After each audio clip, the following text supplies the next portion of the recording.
গলা ধরে তাকে সিঁড়িতে ফেলে দেওয়া হয়, মেঝেতে ফেলে দেওয়া হয়। এই বিশ্ববিদ্যালয়ের ছাত্র কিভাবে তার একজন শিক্ষককে, বিশ্ববিদ্যালয়ের দ্বিতীয় সর্বোচ্চ ব্যক্তিত্বকে এইভাবে নির্যাতন করতে পারে?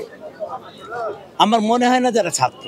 আপনাদেরকে জানিয়ে রাখতে চাই, গত 3 দিন যাবৎ রাজশাহী বিশ্ববিদ্যালয়ে যে পোষ্য কোটা বাতিলের দাবিতে আন্দোলন চলছে। আমরা দেখেছি ইতিমধ্যে যে গতকালকে শিক্ষক ও শিক্ষার্থীদের মধ্যে হাতাহাতির মতো ঘটনা ঘটেছে।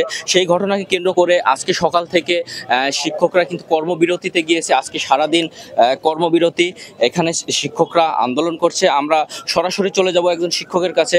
আপনি বলবেন যে আসলে কেন আপনারা কর্মবিরতিতে গেলেন এবং আপনাদের দাবিগুলো কি কি?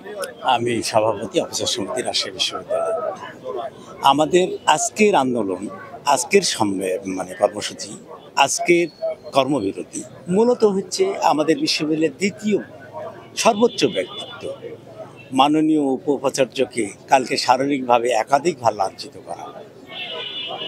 ছাত্র নামধারী কিছু সন্ত্রাসী স্যার যখন দাপ্তরিক কাজ শেষ করে বেলা 2টার পরে নিচে নামছিলেন, গাড়িতে উঠছিলেন, তখন থেকে তারপরে শারীরিক নির্যাতন, তার গাড়ির চাবি গাড়ি নেওয়া, এবং উনি যখন গাড়ি থেকে নামিয়ে হাঁটে বাড়ির দিকে রওনা হচ্ছিলেন ওনার বাসভবনের দিকে, সেই সময় ওই সন্ত্রাসীরা জুবেরি ভবনের দিকে হাঁটা দেন। তখনও সেই সন্ত্রাসীরা তাকে পিছু নেন, তাকে শারীরিকভাবে নির্যাতন করেন। এমনকি জুবেরি ভবনের 2য় তলায় যখন উনি উঠতে যাচ্ছেন, ওনাকে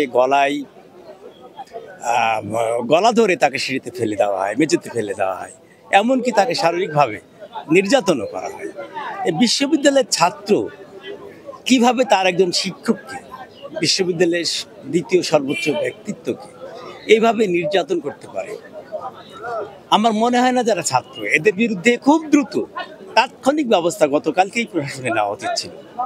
আমরা চাই তাদের বিরুদ্ধে দৃষ্টান্তমূলক সাজা বিশ্ববিদ্যালয় গ্রহণ করুক, যাতে এই ধরনের কর্মকাণ্ডে ছাত্র নামধারী কোনো সন্ত্রাসী এই বিশ্ববিদ্যালয় করতে ভবিষ্যতে না পারে। এখন আপনাদের দাবি কি? আমাদের এখন আজকের দাবি, সেই সন্ত্রাসী কর্মকাণ্ডের আমরা সুবিচার চাই, এবং সেটা কোনো কমিটির মাধ্যমে না, ভিডিও ফুটেজ দেখে তাৎক্ষণিক তড়িৎ ব্যবস্থা নেওয়া হোক সেসব সন্ত্রাসী। ধন্যবাদ আপনাকে। আমরা শুনছিলাম এখানে একজন শিক্ষকের কাছে, তিনি কিন্তু বলছে যে গতকালকে যে শিক্ষককে লাঞ্ছিত করার ঘটনাকে কেন্দ্র করেই তারা আজকে এই কর্মবিরতির ডাক দিয়েছেন, এবং তাদের এই কর্মবিরতি কতক্ষণ চলবে সেটি জানার বিষয় আপনারা বলবেন যে আপনাদের এই কর্মবিরতি কতদিন পর্যন্ত চলবে? আমাদের গতকালকে যে প্রভিসি মহোদয়কে যেভাবে মারধর করা হয়েছে, যেভাবে হেনস্থা করা হয়েছে, তার প্রতিবাদে আমাদের কর্মসূচি।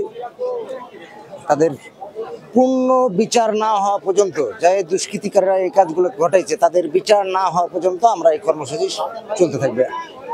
এটা আমাদের রাকসু নির্বাচন আওতামুক্ত। ধন্যবাদ। আমরা কথা বলছিলাম একজন শিক্ষকের সাথে। তারা কিন্তু বলছে যে শিক্ষকের যে লাঞ্ছিত করার ঘটনাকে কেন্দ্র করেই তারা আজকে সারাদিন কর্মদিবস চলছে, এবং তাদের যে দাবি আছে, যারা শিক্ষকদের লাঞ্ছিত করেছে তাদের বিচার না হওয়া পর্যন্ত তারা এই কর্মদিবস চালিয়ে যাবে। এই ছিল রাজশাহী বিশ্ববিদ্যালয় থেকে সর্বশেষ।